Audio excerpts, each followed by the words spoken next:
Bağışlayan və mehriban Allahın adıyla, dəyərli xalqımız, əziz müsəlman, bacı və qardaşlarımız. Hər həftə olduğu kimi, bax bugün də İrsimiz adlı verilişimizlə yenə də evlərinizin qonağıyıq. Amma bugün ta dünəndən, sırağa gündən fərqlidir. Niyə? Çünki bugün Qurban bayramıdır. Allah bu bayramı həm günahlarımızın bağışlanmaqlığıyla, həm kəsilən qurbanların, olunan duaların Allah dərgahında qəbul olunmasıyla bayramımızı mübarək etsin. Mən bir daha xalqımızı, mən bir daha Peyğəmbər və Peyğəmbər ailəsinə məhəbbəti, sədaqəti olanları səmimi qəlbdən, ürəkdən təbrik edirəm. Dəyərlilərimiz, əzizlərimiz, mən qonağımı sizlərə təqdim etməzdən əzəl, hər dəfə olduğu kimi bugün də bir ricam var.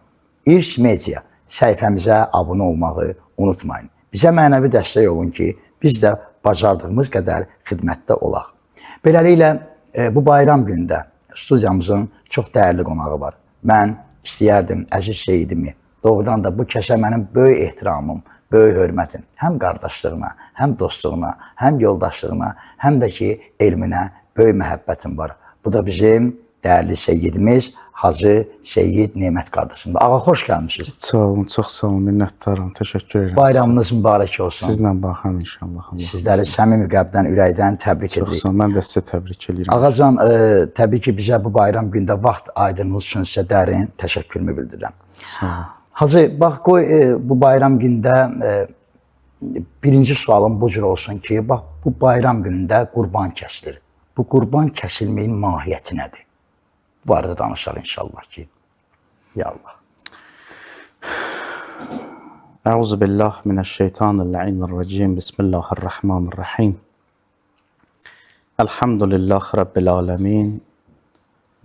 Vessalatu vesselamu ala seyyidina və nebiyyina Muhammed və alihi tayyibin tahirin. Allahumma salli ala Muhammed və ali Muhammed.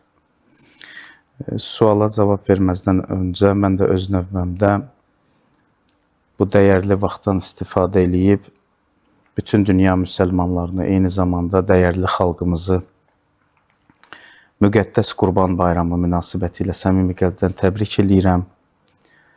Allahdan hər bir kəsə kəsdikləri qurbanların qəbul olmasını diləyirəm və bütün hacətlərinin, xüsusən bütün çətinliklərin asanla əvəz olmasını Allahdan arzu eləyirəm inşallah. Allahın izni ilə. Allah qəbul eləsin inşallah. Bayramları mübarək olsun, bərəkətli olsun. İlahi amin. O ki, qaldı sualın cavabına, ümumiyyətlə qurban məsələsi İslam dinində ən əhəmiyyətli və mahiyyətli məsələlərdən biridir. Qurbanın tarixi ta qədim zamanlara gedir, söykənir. Belə ki, Həzrəti İbrahim əleyhissalatu vəssalamla Həzrəti İsmail əleyhissalatu vəssalamın dövründə başlayan əzəmətli qurban kəsimi Həzrəti Rəsulullah sallallahu aleyhi və səlləmin zamanında ta indiyənə qədər davam etməkdədir. Onun vasitəsilə Həzrəti Peyğəmbərin göstərişinə əsasən dinin qaydaları ki, bilirik, Həzrəti Peyğəmbər başa salıb, Həzrəti Peyğəmbərin göstərişinə əsasən qurbanın kəsilməsi məsələsi hicrətin 2-ci ilindən, tarixi təvəridə göstərir İslam tarixi mənbələrində, hicrətin 2-ci ilindən sonra qurban kəsilməsi vacib olmuşdur. Və bugünkü günə qədər də bu vacibat yerinə yetirilir. Və bu vacibatı bütün dünya müsəlmanları müxtəlif şəkildə heyvanların, hansı ki o heyvanlar qurban kəsilə bilər, o heyvanları kəsərək öz qurbanlarını Allah yolunda, Allah buyurduğu kimi, Quran buyurduğu kimi insanlara paylayıblar, özlərinə müəyyən bir hissəsini götürüblər və ilaxır. Burada ən önəmli meyar bundan ibarətdir ki, ta qədimə söykənən bu ənənəvi İslami dəyər, İslami nöqtə bizim bütün müsəlman aləminə böyük bir töhfə vermişdi.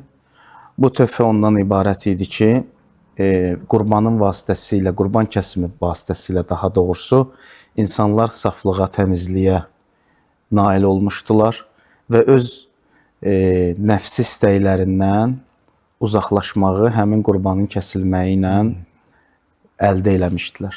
Bu ki, əsas meyar qeyd etdik ki, qurbanın kəsilməsi Qurban Bayramı gününə təsadüf edir. Qurban qədim tarixə bağlı olduğu kimi eyni zamanda da müasir dövrümüzdə də həmin heyvanların, məsəl üçün sual oluna bilər ki, hansı heyvanlar qurban kəsilir? Kəsilə bilər. Təbii ki, bugünkü gün biz bunun şahidi oluruq. Allah bərəkət versin, dünyada xırda buynuzlu heyvanlar tükənmir, şükür olsun Allah. Allah onlara o qədər bərəkət verib ki, tükənmirlər. İlk öncə xırda buynuzlu qoyun, qoç, keçi, sonra iri buynuzlu inək və yaxud dana kimi imkanlı şəxslər isə təbii ki, burada məcburiyyət yoxdur qurbanda, qətiyyətlə məcburiyyət yoxdur. İmkanlı şəxslər isə dəvə kəsə bilərlər, icazəlidir bu. Bunu həyata keçirtməklə onlar öz qurbanlarını Allah yolunda fəqirlərə, kasıblara və ilaxır digər şəxslərə paylayırlar. Və bu tarixdə Qurban Bayramı kimi, Eydül Əzha deyirlər. Qurban Bayramı kimi Zilhiccə ayının, təbii ki, müsəlman təqvimində Zilhiccə ayı 12-ci aydır. Ən sonuncu ay Zilhiccə ayıdır. Və Zilhiccə ayının 10-cu günündə bu əməli həyata keçirtmək vacib olmuşdur. Təbii ki, vacibliyində öz həddi, hüdudu vardır. Hacı, kimlərə vacibdir qurban kəsmək? Bu sual istəyərim cavablandırasın. Çox gözəl buyurdunuz, Hacı. Məsələ etibarı ilə bizim düşüncəmiz İslami nöqtələrə görə fərqli olmalıdır. Yəni, necə fərqli olmalıdır? Yəni, biz düşüncəmizi sırf bir şeyin üstündə kökləyə bilmərik. Fərd olaraq şəriətin hökmləri başqa bir şeydir. İnsani dəyərlər, insanın fikirləri tamam başqa bir şeydir. Burada çox gözəl dediniz. Dediniz ki, kimlər qurban kəsə bilərlər? Diqqət eləyin. Vacib olan həddi yalnız və yalnız hac ziyarətində olan hacılara vacibdir qurban kəssinlər. Diqqət edirsiniz. Biz hacdan kənarda olduğumuza, o radiusda biz kənar olduğumuza görə və uzaq məntəqələrdə yaşadığımıza görə həmin günü vacibat məsələsi bizdən süqut eləyib, düşüb, götürülüb. Mütləq şəkildə hacının ehram halında, yəni olması və qurban kəsməsi ilə onun həcci tamamlanır. Diqqət edirsiniz. Həcc kamil səviyyəyə gəlir, çatır. Bu mənasikdə, yəni həcc mənasikində, həccin əməllərində zibh etmək, yəni heyvan kəsmək ən vacib məsələlərdən və şərtlərdən biridir. Təbii ki, Məkkədə olanlar, Səudiyyə Ərəbistanında ziyarətdə Allah bütün zəvarlarımızın ziyarətini qəbul eləsin. Sağ-salamat öz vətənlərinə, öz evlərinə dönsünlər inşallah. Tanıdıqlarımızdan, yaxınlarımızdan da həcc ziyarətində olanlar var. Bu təbii ki, o həddə yalnız və yalnız həcc ziyarətində olan müsəlmanlara, qadın və kişi, yəni həddi buluq həddini keçəndən sonra onların hərəsinə bir heyvan kəsmək vacib həddədir. Qalan hissələrə, qalan insanlara, qalan müsəlmanlara olar ki, həccdə iştirak etmirlər, onlardan bu vacibat götürülmüşdür. Yəni, kəsməsələr də bir müşkili olmaz.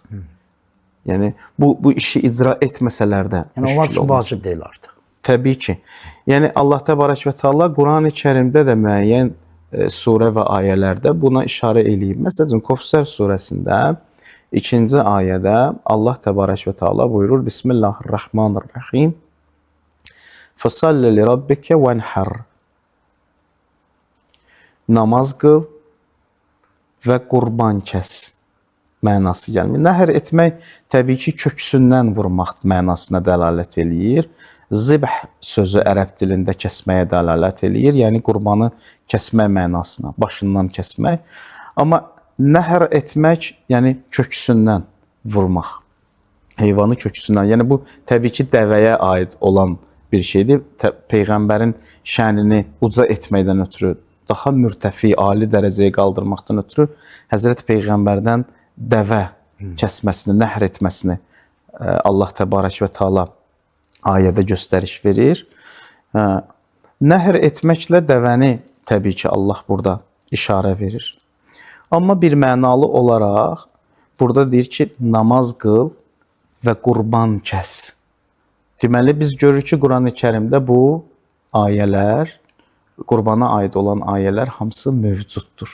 Və bunu icra etmək müsəlmanlara, təbii ki, yenə də qeyd etmək istəyirəm, təkrar olmasın, həcdə olanlara vacib, həcdən kənarda olanlara isə qeyri-vacibdir, yəni vacib deyil. Müstəhəb kimi bir iş görürlər, Allahın xoşuna gələn bir iş kimi qan axıdırlar, heyvan kəsirlər və onun ətindən insanlara verirlər. Hacı, daha bir sual, bax, bugün həc mövsümüdür, yəni bugün qurban günüdür. Allah yenə demişkən, siz də biz də deyirik ki, Allah kəsilən qurbanları qəbul etsin.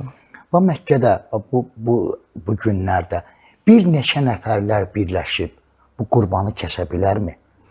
Ümumiyyətlə, belə qeyd eləmək istəyirəm ki, Məkkədə daha yaxşı olar ki, fərd olaraq bir nəfər, bir gücü çatdığı qədər bir heyvan kəssin. Təbii ki, dəvə üçün, məsəl üçün, onun qiymətinə görə, onun alışına görə qiymət fərqi ola bilər. Burada bir neçə nəfər birləşə bilər, müşkülü yoxdur.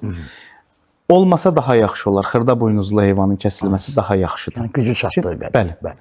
Amma diqqət edin, əsas məsələ nədən ibarətdir? Burada bəzi insanlar istəyirlər heyvan kəssinlər. Deyək ki, hər hansısa başqa bir müsəlman ölkəsi olsun. Fərq eləmir tək bizim doğma vətənimiz Azərbaycan olsun. Başqa müsəlman ölkələrində kimlərsə bu işi bugünkü gün, yəni bu gün bayram günü icra etmək istəyirlər. Diqqət edirsiniz, müstəhəbdir ki, bayram namazı qılınandan sonra kəsilən qurban ətindən təam eləyəsən, yeyəsən. Yəni bu müstəhəbliyi var. Qurbanlar kəsilsin, kəsiləndən sonra bunun ətini payladın və yaxud məsələn müəyyən bir hissə götürmüsənsə özün üçün bişirin. Bundan təam etmək daha müstəhəbdir, yəni savabı çoxdur. Burada bizdə və yaxud qeyri başqa müsəlman ölkələrində bir neçə nəfərin birləşib bir heyvan alıb kəsməsində heç bir müşkül yoxdur. Orada mənim də payım olacaq, sənin də payın olacaq, digərinin də payı olacaq. Bunu qoyacaqlar bir yerdə. Təbii ki, əgər imkan çatmırsa, imkan varsa eləyə bilərlər. Alıb bir heyvan kəsə bilərlər, heç bir burada müşkülü də yoxdur. Qətiyyətlə müşkülü yoxdur. Hacı, məlum məsələdir ki, Məkkədə kəsilən qurbanla bu, yəni vətəndə, hələ öz xanəsində belə deyək, kəsilən qurbanın böyük bir fərqi var. Ümumən, nəzr olunmuş qurban var. Yəni, bu qurban bayramında kəsilə bilərmi, ya yox? Nəzr olunmuş heyvanları qurban bayramı gününə saxlamasaq daha məsləhətə uyğundur. Şəriət qayda qanunlarına görə nəzr olunan heyvanları özünə məxsus günlərdə kəsmək daha məsləhətə uyğundur. Nəzr olunmuşla qurban bayramında kəsilən qurbanların tamamilə böyük bir fərqi var. Burada lillah təbii ki, hər ikisində lillah kəsilir Allaha görə. Çünki Allah Təbarək və Teala müqəddəs Quran-ı Kərimdə Həc surəsi 37-ci ayədə buyurur ki, Bismillahirrahmanirrahim, Lən yənələllaha luhumuha və la dumuha və lakin yənaluhu ət-təqva minkum. Allah Təbarək və Teala deyir ki, sizin kəsdiyiniz heyvanlardan heç birinin nə əti və qanı Allaha çatmayacaq. Sizdən qəbul olunan yalnız və yalnız sizin təqvanızdır. Yəni, bəzi insanlar elə fikirləşirlər ki, bunu kəsməklə biz Allaha nəsə bəxş etdik, nəsə bir hədiyyə verir. Yox, biz insaniyyətliyimizi həyata keçirmişik. Niyə? O günkü gün ola bilər ki, ehtimal budur ki, kimlərinsə nə qədər uzun müddətdə ət yeməsi var. Yəni, bugün təbii ehtiyacı olanlarını sevindirmək. Təbii ki, bugün biz bunları görürük və şahidik bunlara. Biz onları sevindirə bilərik. Hansı ki, onlar fəqirdilər, ət almağa gücləri çatmır, diqqət edirsiniz. Yəni, bu məsələdə biz, Allah deyir ki, sizin kəsdiyiniz, yəni bizim icra etdiyimiz həmin o qurban məsələsi nə ətindən, nə qanından heç biri Allaha çatmayacaq. Allah deyir, sən təqvalı şəkildə bunu həyata keçirt. Yəni, diqqət edin, burada lillah məsələsi zibhin özündə, yəni kəsimin özündə məsələsi deyil. Bu heç öz yerindədir. Buna ayəmiz də var. Kəsdiyiniz şeyləri Allah adına kəsin. Yəni, pak olmalıdır. Pak kəsməliyəm. Məsələn, murdal olan heyvanı qurban kəsmək olmaz. Məlum. Aydın oldu. Öyle. Yəni, bayaq onu birinci sualda səhv etmirəmsə, biz onu qeyd elədik, hansı heyvanlar kəsiləcəklər. Təbii ki, burada şərt də var. Diqqət edirsiniz, heyvanın nöqsanları olmamalıdır, heyvan kör olmamalıdır, ayağında qüsuru olmamalıdır və ilə axır. Bu məsələlər çox böyük şərtdir. İslam hətta bu incəliklərə belə fikir verib. Heyvanın gözəlini, yaxşısını gərək kəsəsən. Diqqət edirsən. Məsələ nədən ibarətdir? Burada ən önəmli meyar bizim təqvalı olaraq Allah qarşısında lillah özümüzü göstərməkdir. Yəni, mən nəfsimdən keçdim, Allaha xatir bunu elədim. Yenə də qeyd eləmək istəyirəm. O demək deyil ki, Allaha xatir kəsilməyəcək. Yox, Allaha xatir kəsilir, Allahın adına kəsilir.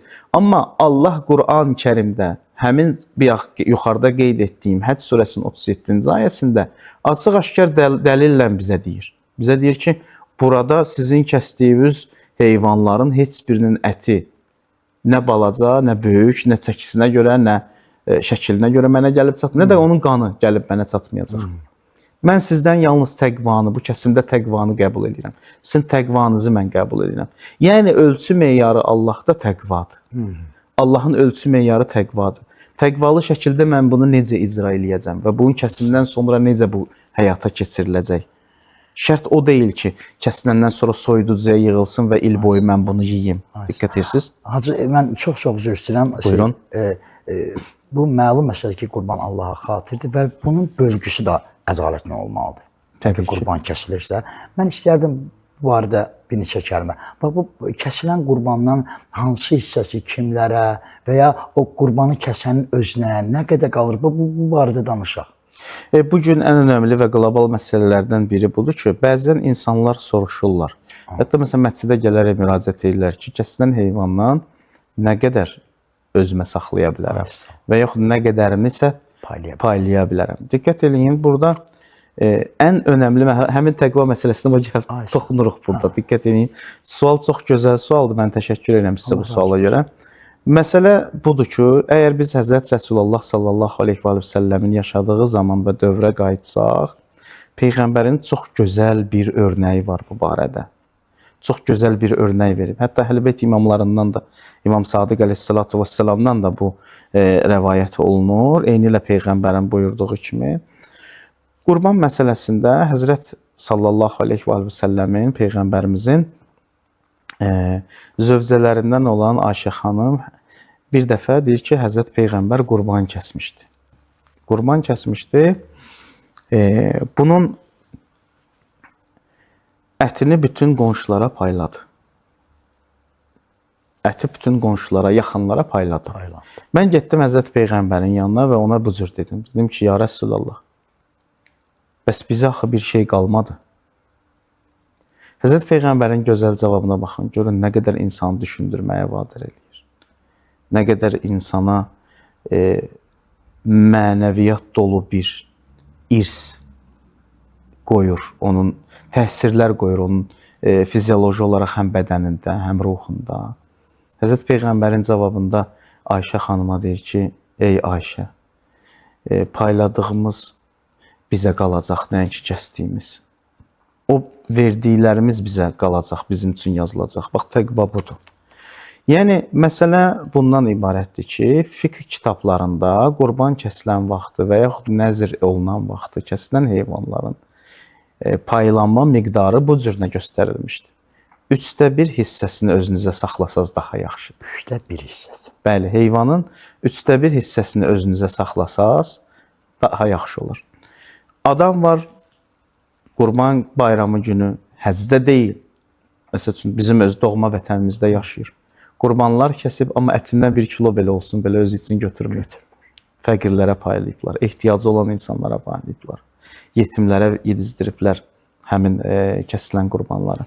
Bunun mahiyyəti daha çox böyükdür. Bunun savabı daha çox böyükdür. Həddindən artıq Allah yanında bunun dəyəri və ehtiramı həddindən artıq, yəni ölçülməz qədər böyük bir savaba malikdir ki, Allah qiyamət günü inşallah bu qurbanların hamısının əvəzini ümidvaram ki, verəcək Allah qoysun inşallah. İnşallah. Hacı, Allah sizdən razı olsun. Bu gözəl, bugünkü günün vacib və aktual olan məsələlərinə toxunduq. Bax, bir sualda təbii ki, verilişimizin axarına yaxınlaşırıq. Ağa Rəsulullah, yəni İslam Peyğəmbəri, Muhammed sallallahu aleyhi və səlləm, təbii ki, Quran və Pak Əhl-i-Beyt bunlar məlum. Amma bu, İbrahim əleyhissalamın bu ənənəsini bizim ümmətə çatdırmaqda məqsəd nə idi? Belə deyərdim ki, tarixi mənbələrə nəzər salanda bu qurbanın Həzrət İsmail əleyhissalatu vesselamın kəsilməsi ilə əvəz olunması və bu prosesin, ümumiyyətlə bu proses ki, həyata keçirildi o dövrdə. Bu prosesin belə deyərdim də, yəni İslam dinində bəyənilib saxlanılması Allahın öz təqdirindəndir. Allah təbarəkə Teala bunu bəyəndi, saxladı. Bilirsiniz, ərəblərin cəhalət dövründə bir neçə əməllər var idi. Allah rəhmət eləsin, Həzrət Əleyhisselamın atası Əbu Talib Əleyhissalatu vesselama bir əməl bundan ibarətdir ki, cəhalət dövründə ərəblər Beytullahı, Kəbə evini təvaf edirdilər 7 dəfə. Diqqət edirsiniz. Təvaf edirdilər və təvafdan sonra köhnə paltarlarını çıxardırdılar. Təzə paltar giyinib gedirdilər. Diqqət edirsiniz. Bu təvafı Allah bəyənib saxladı. Həzrət Peyğəmbərə Meyrac səfərində ki, mən bəyəndim, bu təvafı saxladım, həccin mənasikindən etdim. Diqqət edirsiniz. Bu da yəni, həccin əməllərinin tərkibi. Təbii ki, təbii ki. Həccin əməllərinin tərkib hissəsi oldu. Yəni təvafsız həcc yoxdur ki. Bəli. Mütləq şəkildə Allah evini təvaf etmək lazımdır. Bunun özünə məxsus. İndi təbii ki, bu verilişimizin anonsu deyil. Yəni arqumentlər və faktlarla bu sübuta yetən meyarlar var. Ultrabənövşəyə şüaları var bunun. Yəni ki, bu hansı məsələdə, bu təvaf məsələsi necə insan bədəninə hopması filan, nə qədər xeyri var, nə qədər faydası var və ilaxır. Təbii ki, bu fiqhi məsələlərdir. Yəni bu mövzumuzun məsələsi deyil, yəni ölçü hissəsi deyil. Sadəcə olaraq bəzi məsələlər saxlanıldı, qorundu. Ənənə olaraq İslamda bunlara dəyər və qiymət verildi. Allah tərəfindən. Bəli. Allah bunların hamısını saxladı. Və bəyənildiyinə görə bu qurban kəsmək məsələsi qaldı. Və qurban kamilləşdi. Daha doğrusu həcc mənasiki kamilləşdi. Nə ilə? Qurban kəsməklə. Ehramdan çıxmaq məsələsi bunu ilə kamilləşdi. Ehramı tərk eləmək məsələsi bunu ilə kamilləşdi. Sonra şeytana daş atmaq məsələsi gəlir və ilaxır və həcc məsələləri təvafla da bitir. Tamam. Sonda, ən sonda təvaf-ı nisanı eləyirsən ki, hansı ki vacib əməllərdən biridir. Qurban bayramından qabaq etmək də olar. Bəzi mərciyyət icazə verir bunu. Minada olan vaxtı çıxıb gəlib etmək də olar. Bəziləri də icazə verirlər ki, tamam qutarandan sonra qurban kəsimi məsələsi Allah getməyənlərə nəsib eləsin. Böyük həcc ziyarəti nəsib olsun. Yəni qurban kəsiləndən sonra insan təvafını eləmək olar bəli. Təbii ki, əlbəttə ki. Gəlib bunların hamısını icra eləmək olar. Hacı, Allah razı olsun. Cümləmizdən. Sonda dualarınızı eşitmək istəyərdik bu bayram günündə. Allah sizi salamat eləsin inşallah. Yağan dua bir bərəkətdir, ya Allah. Allah təbarək və Teala kəsilən bugünkü gündə bütün qurbanları xalqımızdan, millətimizdən qəbul eləsin. İlahi amin.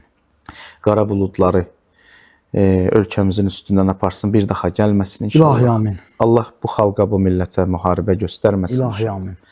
Bilirsiniz, şəhidlərimiz var. 3000-dən artıq bizim şəhidimiz var. Onlar canlarından, qanlarından keçdilər ki, biz bugün rahat gəzək bu torpağın üstündə. Allah onların hamısına qəni-qəni rəhmət eləsin. İlahi amin. Ruhlarını bizə duaçı eləsin inşallah. İlahi amin. Allah məmləkətimizi, xalqımızı, millətimizi pis göz nəzərdən, pis insanlardan qorusun inşallah. İlahi amin. Allah təbarək və Teala aclıq, susuzluqla bizi imtihana çəkməsin. İlahi amin. Hər hansı bir imtihana bizi çəksə, o imtihandan üzü ağ çıxmağı Allah bizlərə nəsib eləsin inşallah. İlahi amin. Allah təbarək və Teala bu bayramı bizə axırıncı yox, axarıncı qərar versin inşallah. Bütün dünya müsəlmanlarına, xüsusən də bizim məmləkətdə kəsilən qurbanları bizdən gözəl şəkildə bizdən qəbul eləsin İlahi, inşallah. amin. Allah bütün çətinliklərimizi asanla əvəz eləsin. amin. Allah təbarək və Taala zəmanə imamının zuhrunu təcil eləsin İlahi, amin. inşallah. Allah Əhl-i Beyt aşiqlərinə, bütün müsəlmanlara izzət nəsib eləsin inşallah. Amin. Amin ya Rabbi. Allah dualarımızı Peyğəmbər, itrət Peyğəmbər xatirinə bizdən qəbul eləsin inşallah. Allahümme salli. Allahümme salli ala Muhammed və ala Muhammed. Değerli Seydim, çox sağ olun. Bizə Siz sağ ayırdığınız olun, vaxta minnətdaram. görə. Şimdi bayramımızı təbrik edirik. Çox sağ olun. Mən sizə təşəkkür edirəm ki, Estağfurullah. məni dəvət elədiyinizə görə öz minnətdarlığımı bildirirəm sizə. Allah, bu həm bizim özümüzün istəyidir, həm də həqiqi mənada çoxlu sayılı dinləyicilərin arzusudur ki, Çox sağ şeydi olun. tez-tez dəvət edib bizim boynumuzda. Niyə Çox sağ olun, həqdir və niyə minnətdaram. də istifadə etməyib bizim dəyərli ilahiyyatçımıza. Mən Çox bir sağ ağa olaraq, bir şehid olaraq əlinizdən öpüb təşəkkür Sizin edirəm. də bayramınız mübarək olsun. Çox sağ olun, Belə çox. gözəl bayramlara çıxasınız. Amin. Həm siz, həm kollektiv. Allah hamısına can sağlığı Çox versin. sağ olun. Başda siz olmaqla. Təşəkkür edirəm, minnətdaram. Dəyərli izləyicilərimiz, bax bu günə ayrılan vaxtımız tamamlandı. Mən yenə də ağamın, Seyidimin, dəyərli hacımın adından, bizim bu İrs Media kollektivinin adından xalqımızı, bütün müsəlmanları bu bayram günündə ürəkdən təbrik edirik. Sizlərə uzun ömür, can sağlığı və Məkkə səfərində olanlar da şəhid salamat Amin, öz ya Rabbi. məmləkətimizə qayıtmağı Allahdan diləyirəm. Allah Elə- bütün hacıları qorusun. Amin, Xüsusən amin. də bizim vətəndən gedən hacılar. Bəli, bizim vətəndən Sağ də salamat gedən. evlərinə qayıtsınlar inşallah. Amin ya Rabbel aləmin. Dəyərlərim, gələn həftənin bugünkü gününə qədər özünüzü xəta və bəladan qoruyun. Sağ olun, salamat qalın.